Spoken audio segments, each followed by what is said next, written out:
Okay, John Duke Anthony, founding president and CEO of the National Council on U.S.-Arab Relations. And in a very heartfelt way, I'm in this field now. This is my 59th year, as it were, in a university from which there's no possible graduation.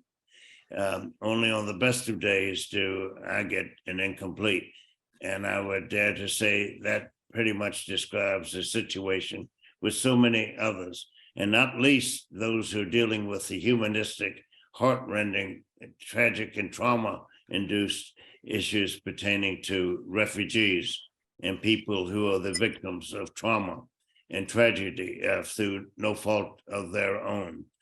I was present at the creation of Anera with Dr. John Davis, and met his representative in the Gaza Strip in July and August of 1963, and two others in a 10-person delegation I was with on an international cultural exchange program, then known as the Experiment in International Living, ended up having our careers all scarred by what we experienced then in Anera. We visited half a dozen camps, and we were briefed every day by the United Nations Truce and Supervisory Organization, known as UNSO, team. And they were Danes and Norwegians and Swedes, which surprised us because our program had been in Egypt, all with Arabs and Muslims, and these were neither of the two. The commanding general was from India, the subcontinent of India.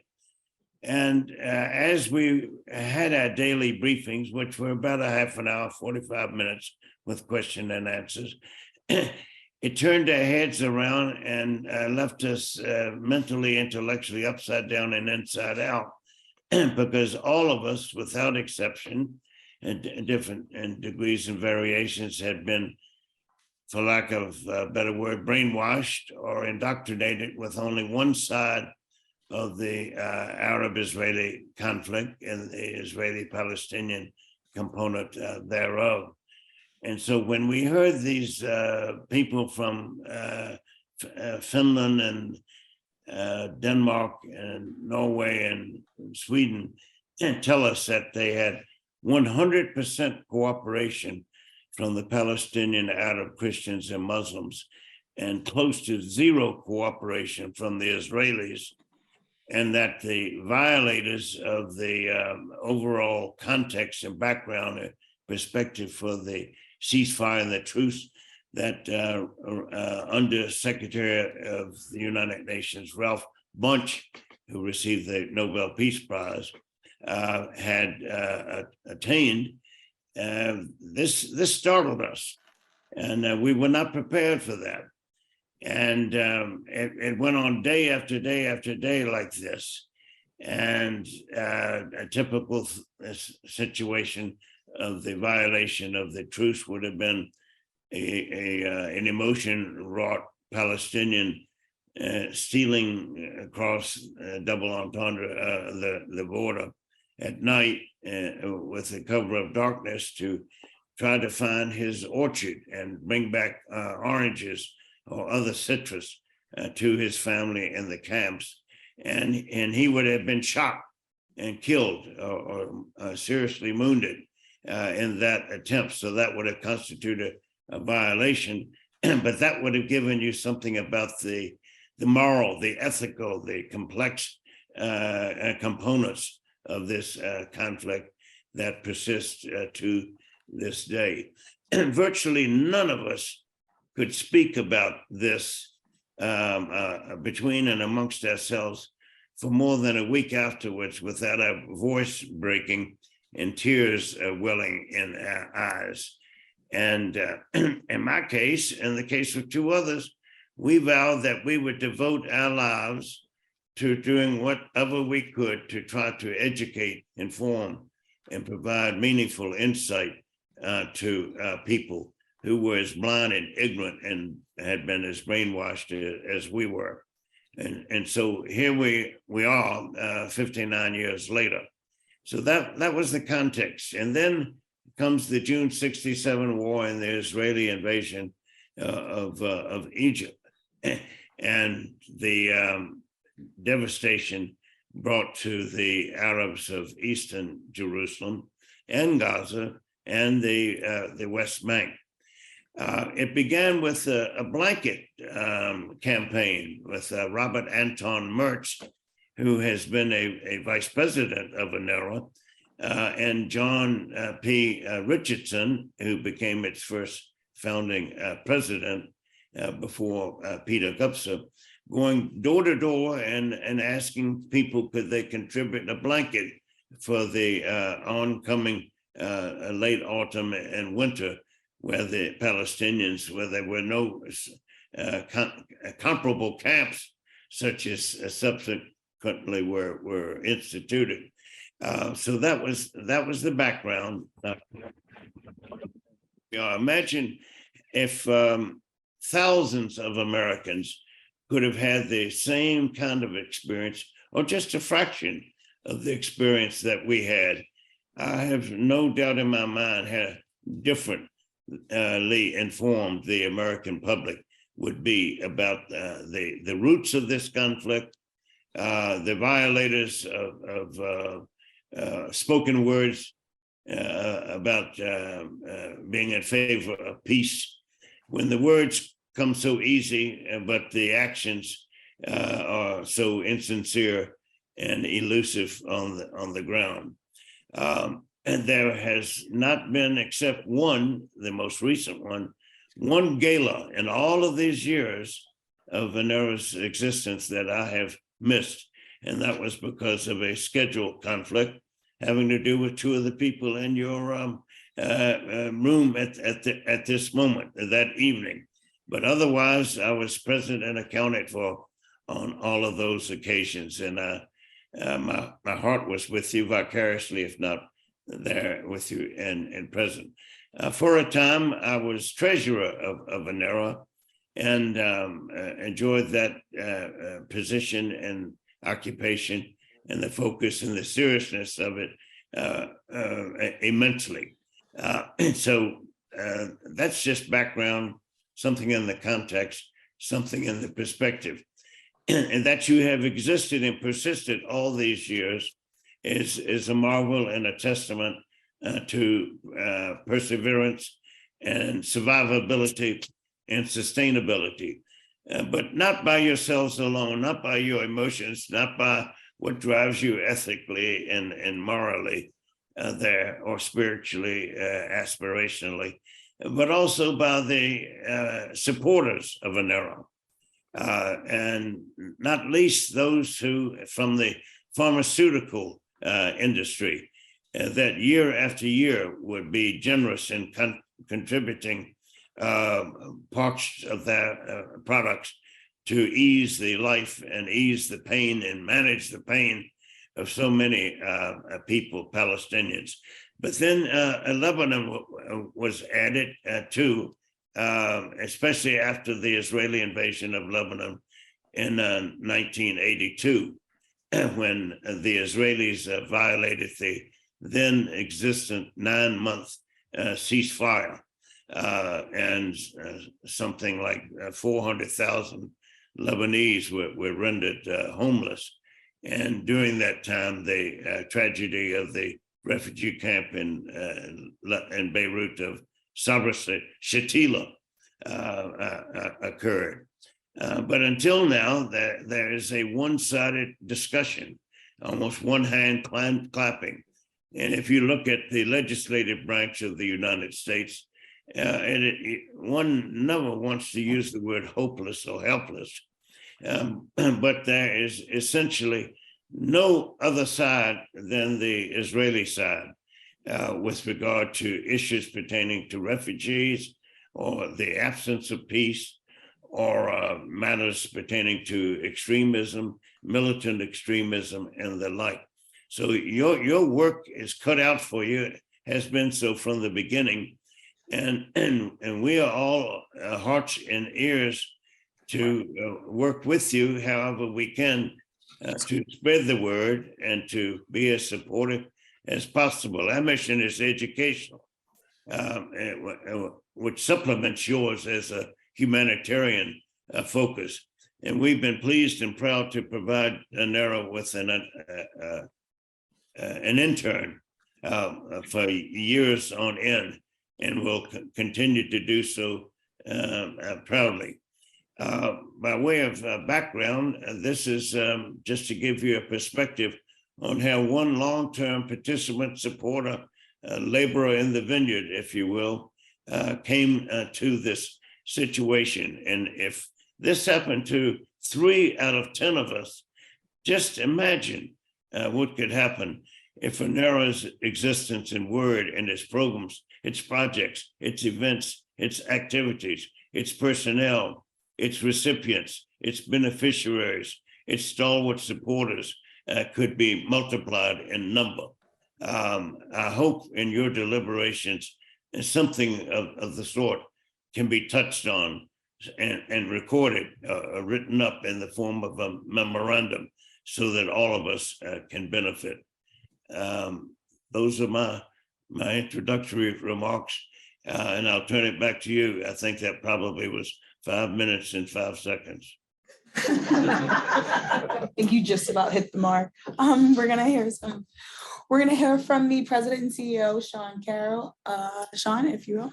Thank you. I just wanted to say hello. Thank you all for being here. John Duke, Dr. Anthony, thank you so much. And I'm glad you mentioned that you have known Anera since the beginnings. You've been a supporter. You were on the board. You were treasurer. Just about everyone you named, John Davis and John Richardson and Robert Mertz, are still actively involved with Anera. And I'm pleased that you've stayed involved and know exactly where we've come from and where we are now, and been a supporter all along the way.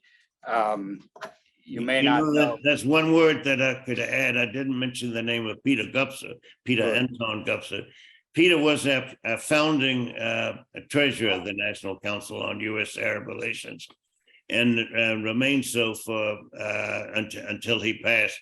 You know, Peter never missed a single board meeting, not one.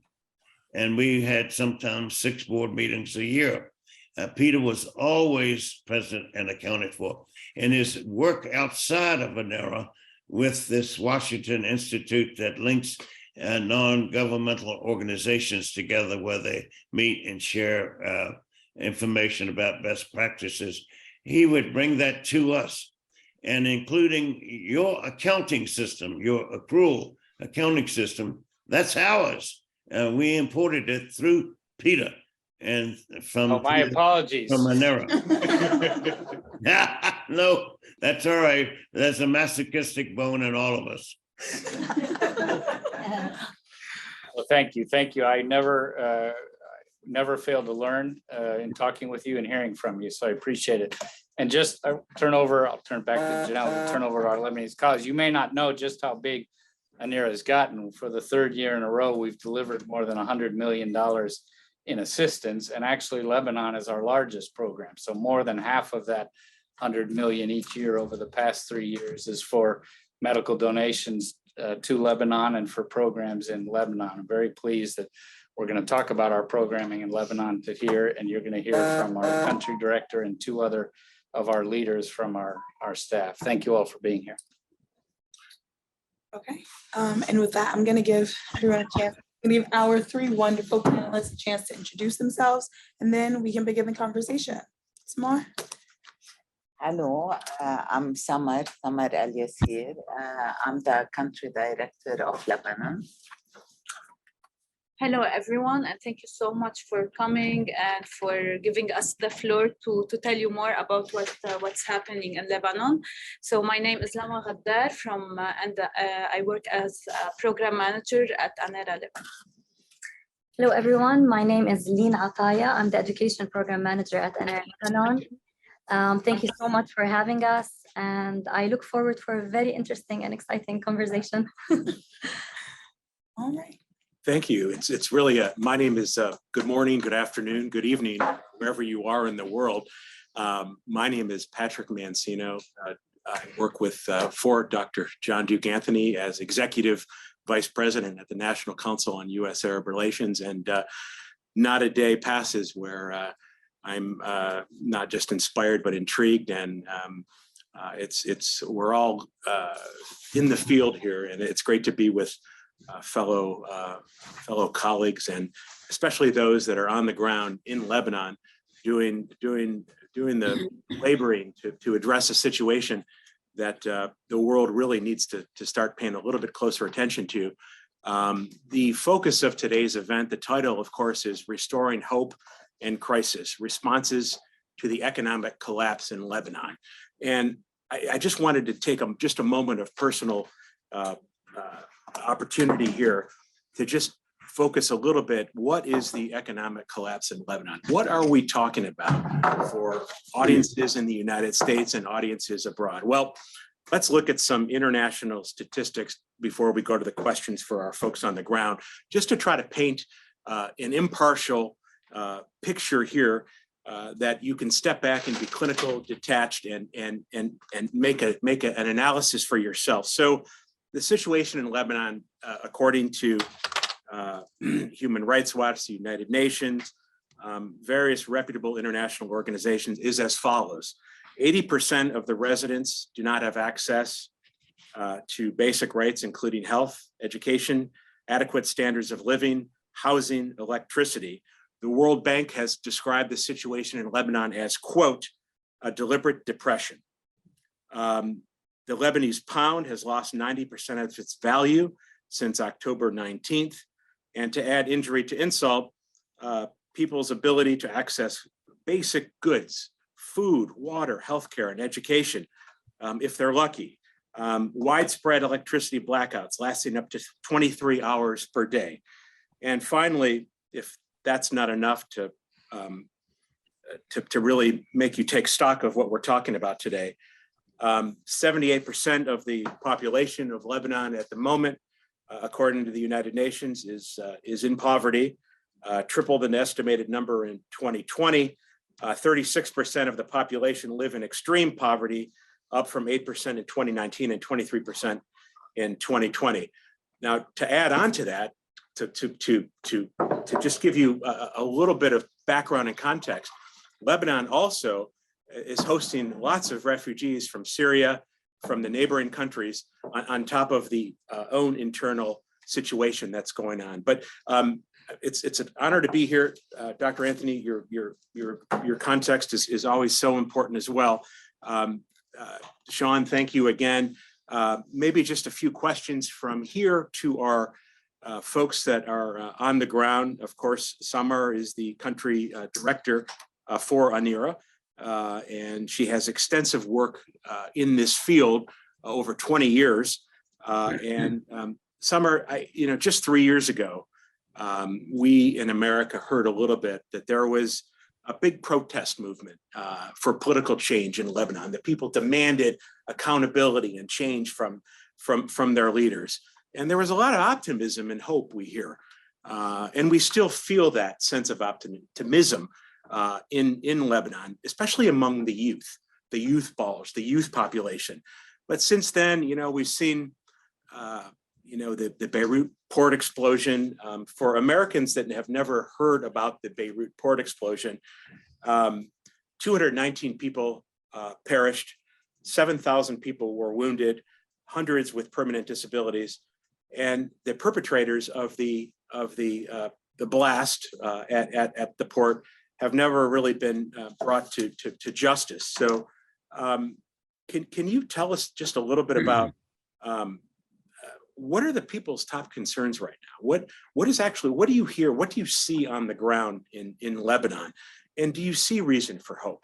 We hear the bad stuff and the things that keep people awake at night, but do you see hope in all this? Is there hope in all this? And what would be how would you prioritize the concerns? The worst, the next worst, the next worst, the next word. Yeah. Okay. First, thank you so much for this question. Questions. Okay, that I will try to answer. So, first of all, I would like to answer the question: is there hope? And maybe this is a subjective answer on my part.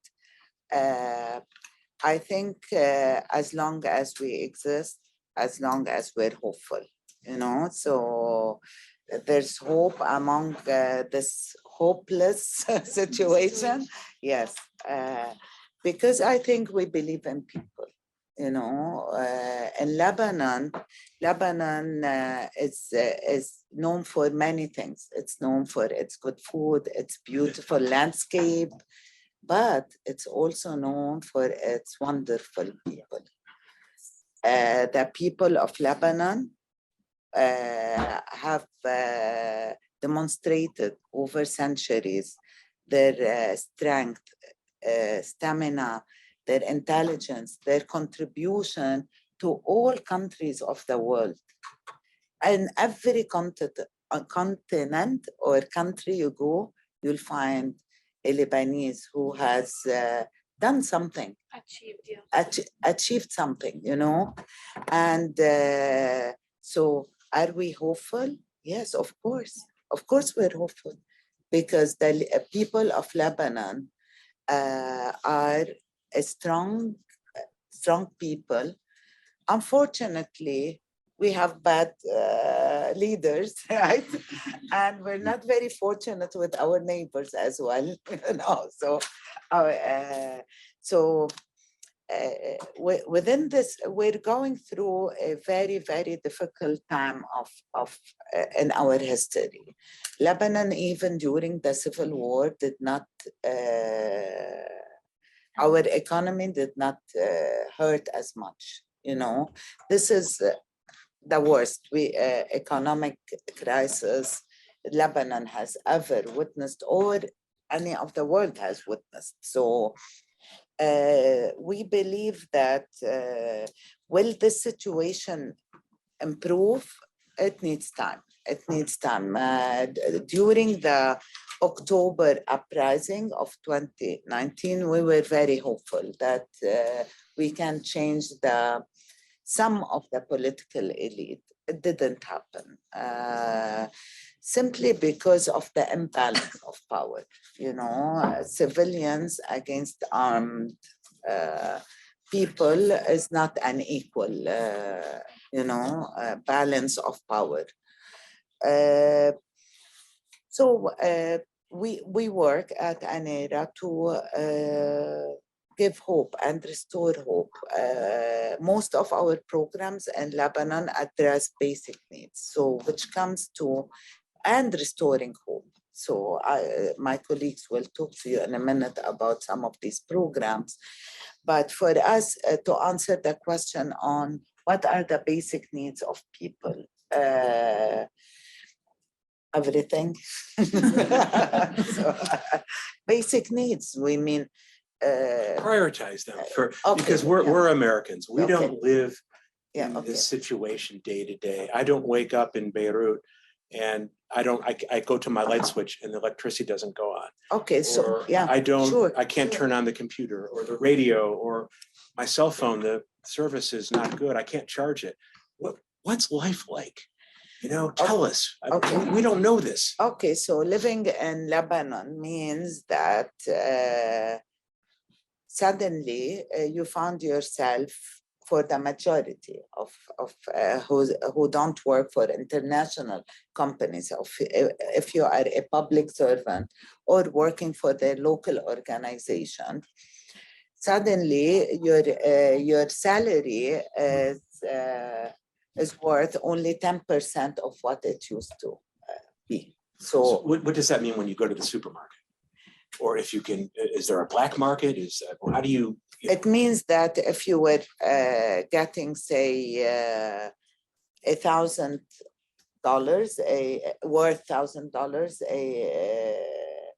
a month. Yes. Now it's worth what, less than 100, you know? So this compromises the ability of that family to live in dignity, to afford food, medicine, paying rent, or another problem is the getting electricity, because with the blackout in Lebanon, the only alternative of getting energy or power is through the generators, the electrical generators that are dominated by the so-called mafia in Lebanon that belong to political parties. And with the increase of fuel prices all over the world, this has become very, very expensive. So for here you use amperes, you know, Amps, yeah. yeah. So for a 10 ampere, Wattage. What? what? Wattage or. Yeah, voltage a month. I don't know what is its equivalent. You have to pay more than $100 just to get this electricity provided to you for 10 hours a day, not 24 hours. So let me stop you So right for there. an average person, this is not So doable. can you say that again? So $100 it costs every day for 10 hours of electricity. If A you're month. lucky. Monthly. A Or monthly, month. a month. If So, you're lucky. If you're lucky, but if you are getting your whole salary is 100 a month, this is equivalent only to the cost of electricity. So you cannot eat or drink or get medicine or pay for the education of your children. Yes, and this is exactly what's happening. Adding to what Summers is saying, unfortunately, the minimum salary wage in Lebanon is not enough for families to get food, to pay for to have access to electricity.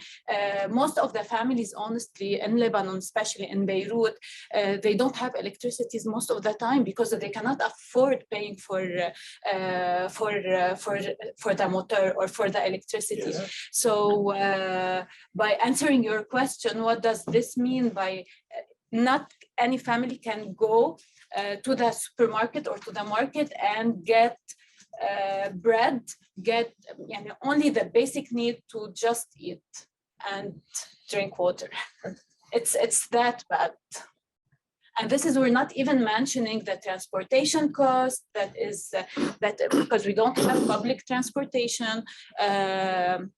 So we cannot afford, and most of the people, they cannot afford living a normal daily life. And adding to this, the government does not give, or we do not have any support system in the infrastructure. We do not have public transportation. There is no alternative. Yes. So yes, this is what's happening. There's obviously more work for Anera in confronting the challenges amidst the crisis that we're in. Let me just turn to another. Lana, let's bring Lama, in here for a moment.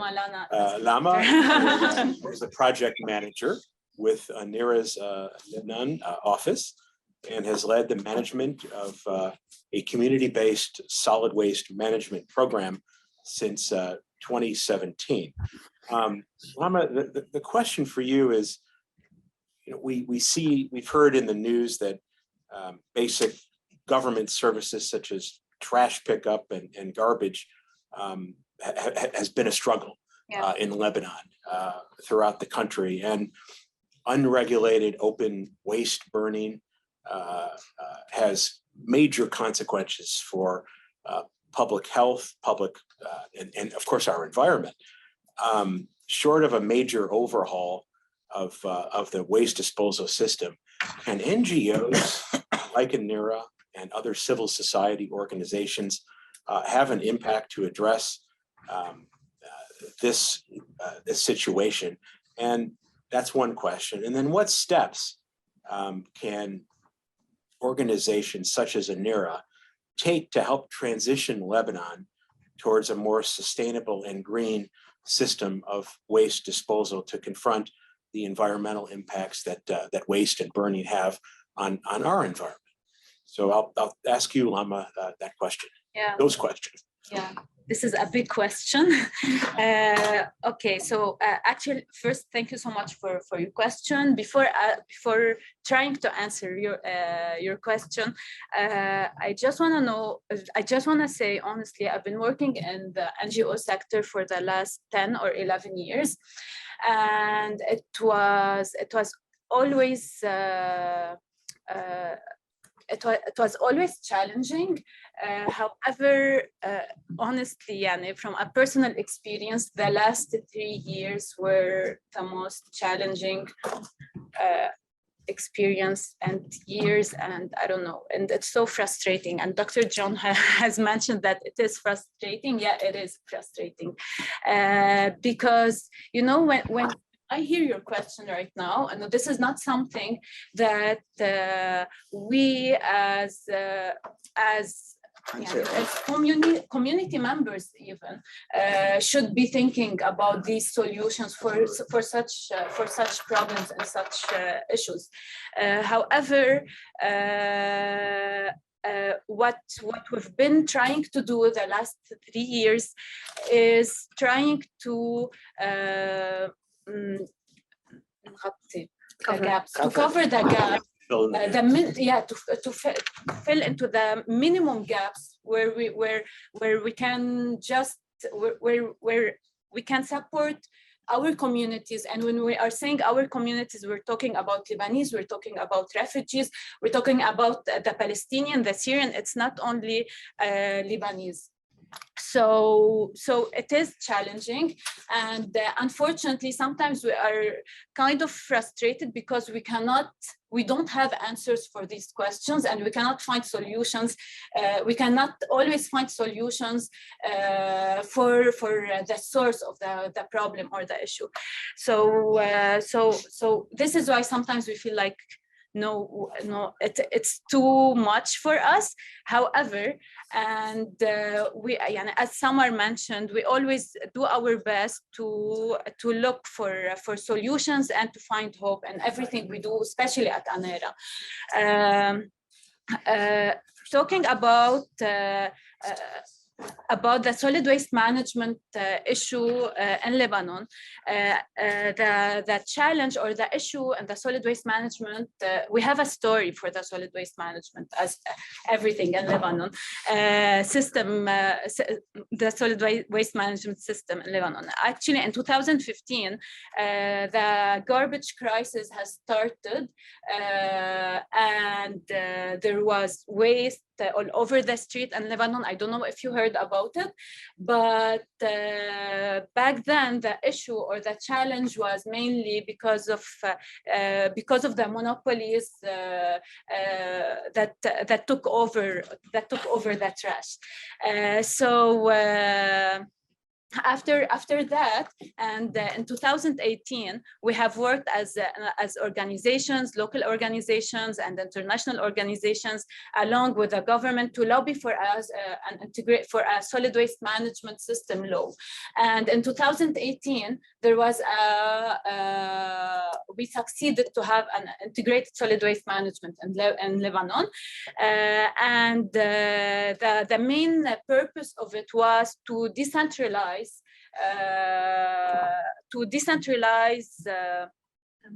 the management of the solid waste management. So we were happy about it. Then everything, the economic collapse and everything started to happen in 2019, and municipalities were kind of stuck because they didn't have any resources. They have limited resources in managing the solid waste management. on local level. So unfortunately, now when we go to municipalities, because we have worked as Anera in this sector for the last 3 or 4 years, I think, and we have supported more than 15 municipalities in Lebanon. We have built their capacities. We gave our expertise and how to manage and how to optimize their solid waste management systems. However, now it's very tough and hard to say this, but unfortunately, because there is a need for everything, and it is a big burn on the municipalities themselves. And the donors as well. There is no, they are not.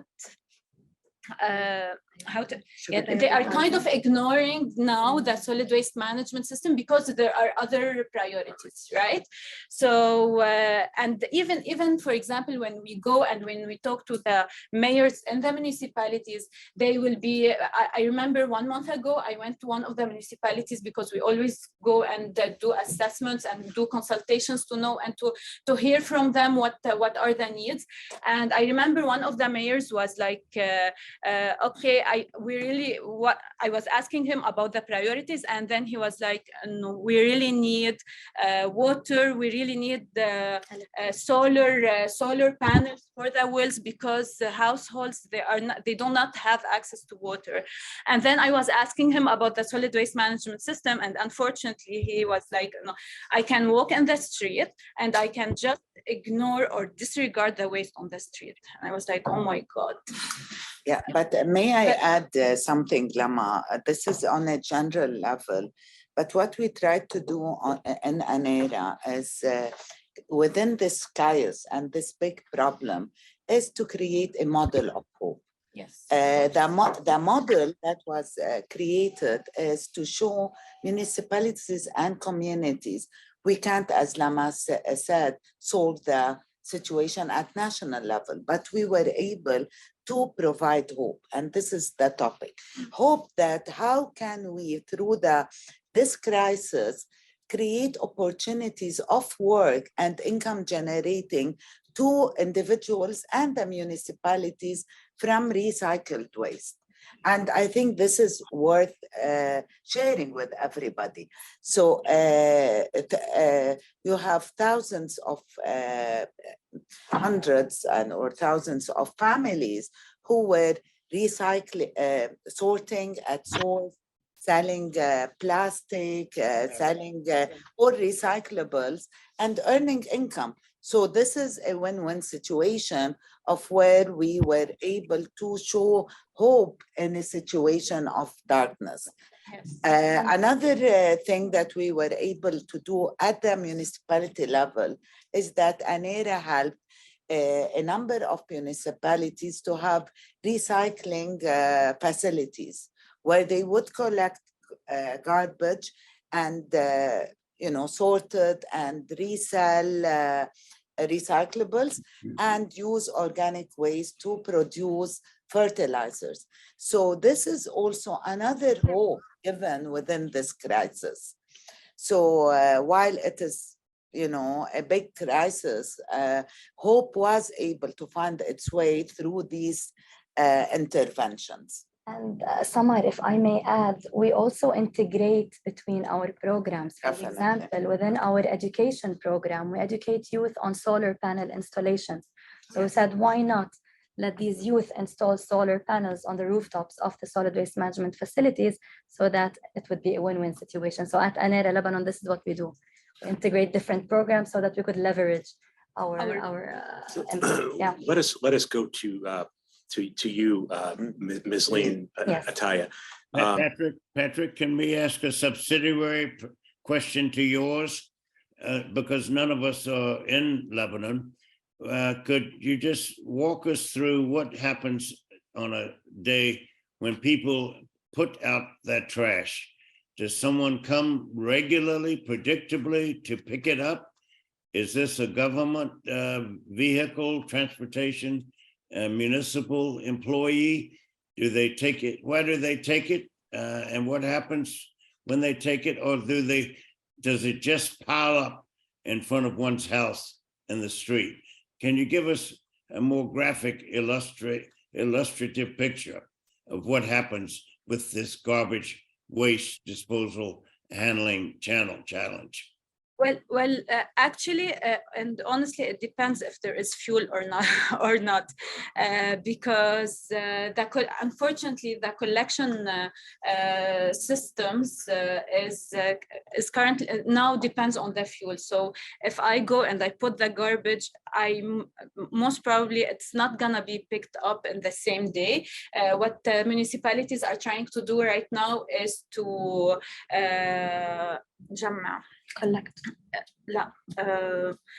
is to do the collection, for example, once per week, to decrease save the energy, cost yeah. of To sort of reduce fuel consumption, Yeah. and to save cost. So they do lesser rounds So they do of lesser- garbage pickup. Lesser garbage. Thank you. Dr. Anthony, let's go to something that we're in the business of, and that's education. Your educational programs that Anera offers are quite unique, and for most Americans,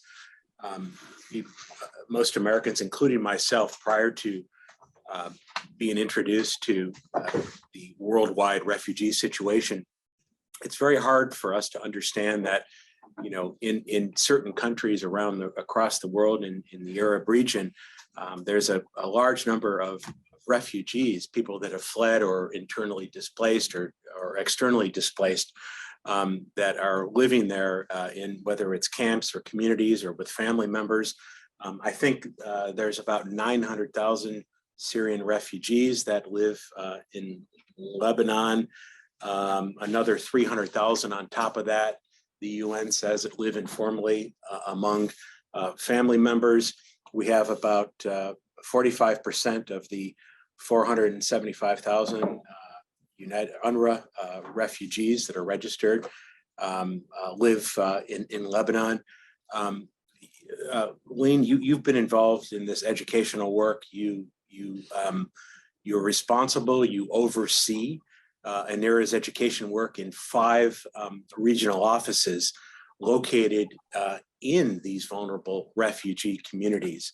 Can you, for us, sort of, how do you continue, educational programs, vocational instruction, when so many students and families are just struggling to get by, and jobs have become rare or scarce? How do you square all this?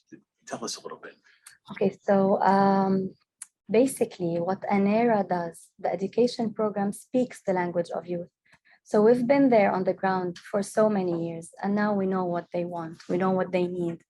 To be honest, each year we target tens of thousands of youth within our education programs, but we do maintain a one-to-one relationship with these youth. We know their current needs. We design our programs according to what these needs are. We do major tweaks each year along. We keep on improving ourselves. We keep on knowing what do they want, how can we improve, how can we respond to their needs and to their wants. And we do that. And this is how youth get attracted into our programs. We create attractive packages. We do motivational sessions. We meet with the youth, we meet with their parents, we meet with the community members, and we work as well with local communities who as well know these youth very well. So by this, we are able to target youth into our programs and to maintain their interest in educational programs. Yeah. Can you describe a little bit the extent and nature of the educational programs that you oversee in 5 different areas for the vulnerable, particularly in the refugee community? Definitely. What's it like, day to day for them? Okay, so as you're asking about the educational programs that we offer. Yes. So we have a component which is related to basic literacy and numeracy. This helps youth in getting better at reading, at writing, at doing math, and also at life skills. And this helps them, if they're walking down the street, they can tell, this billboard says this. oh, the address is such. Or these youth could be working youth, but their bosses would tell them, go buy us this thing. And they're like, I can't read what's on the paper. But then they would be able to do that if they take our courses. The other component that we offer, which is a huge success to our youth nowadays, is the technical and vocational education program. So this program gets complemented with different packages.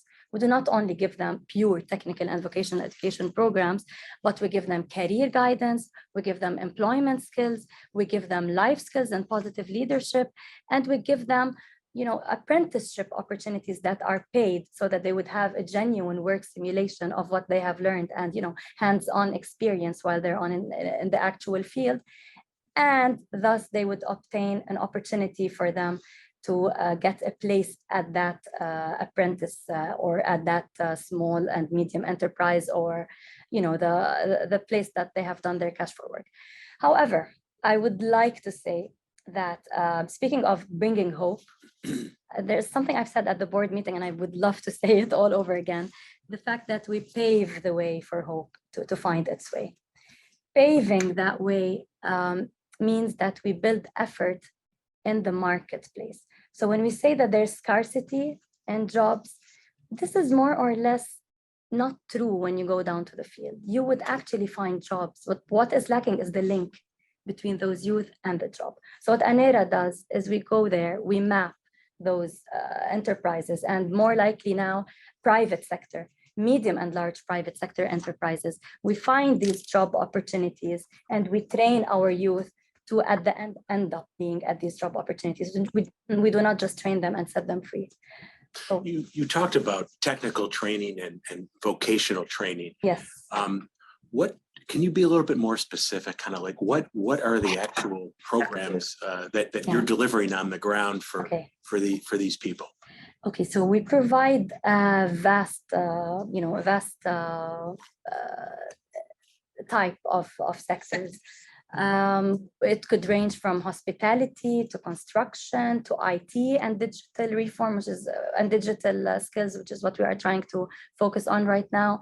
Healthcare sector, which had a huge gap in the system, is what we currently provide technical and vocational education in. And we have agriculture and agri-food. So these are our basic sectors, and we do them based on market studies, which are done by the ILO, the International Labour Organization. And as well with Anera's efforts on the ground, we create a study and we find what are the genuine needs so that we can direct our vocational and technical educations at those. And we have different types. Some of them are short, some of them are medium. It depends on the level of advancement of the course itself. Jim. And just to supplement that, is something you all and Sean had highlighted before. It's not just the technical training, but maybe you can expand on the practical point. Was they get the skill, but then they need some tools, physical tools, to actually go to the job. And if they didn't have the money actually to get that, could they get started? So you were also providing the actual physical. Definitely, we provide them with startup kits or graduation kits if the course requires such hands-on experience. So they use those while doing their practice, and they can take them with them when they go back to to the real world and work for themselves as well. Yeah, we give them the tools actually. Yes. One last question for Summer, and then I'll turn it over to Sean and to our wonderful moderator. How many staff, women and men, are required to do these programs, to do the programming, to make these things happen on the ground? And what are your needs? What do you hope that what would the message be to the Lebanese that live here in the United States, the diaspora? What would the message be to members of Congress that are on the appropriations for this kind of funding to organizations such as Anera? What is? Can you sort of sum it up for us?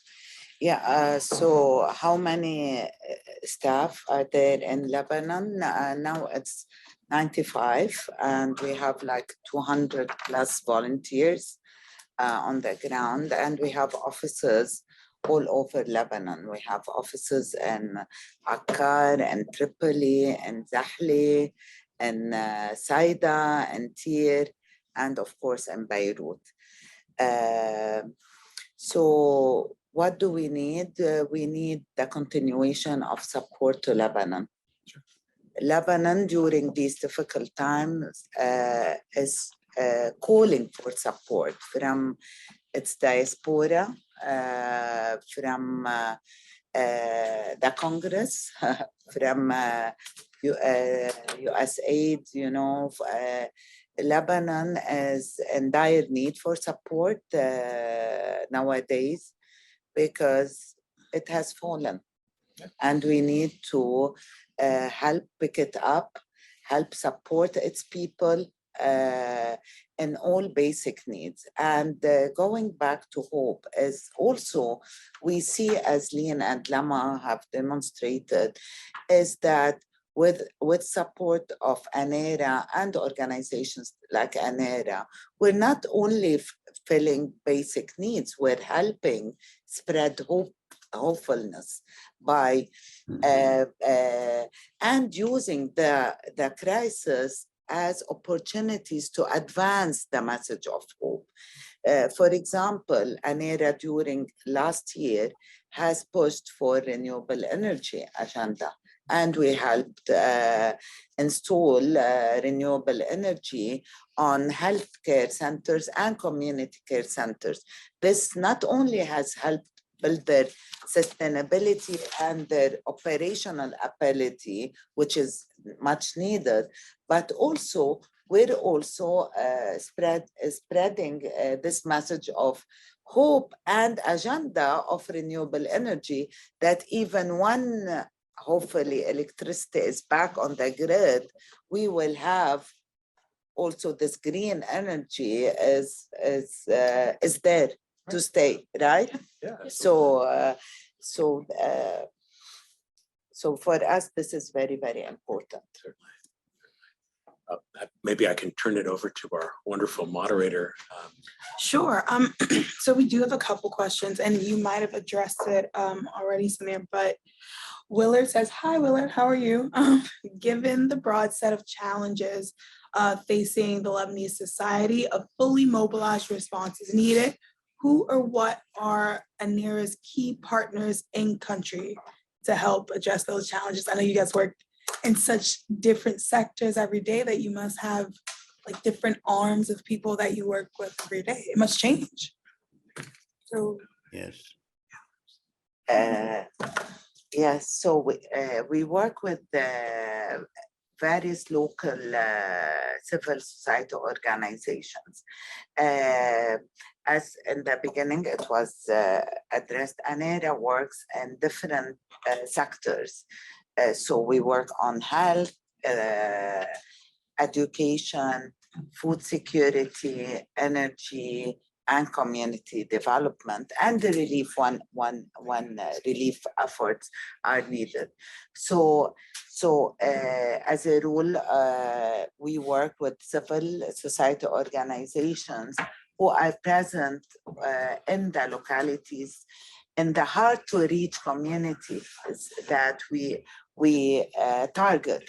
So for health projects, our natural partner is the primary healthcare centers, the dispensaries, the public hospitals, and the PRC as quasi-public hospitals available in Palestinian refugee centers, but also in vulnerable communities all over Lebanon.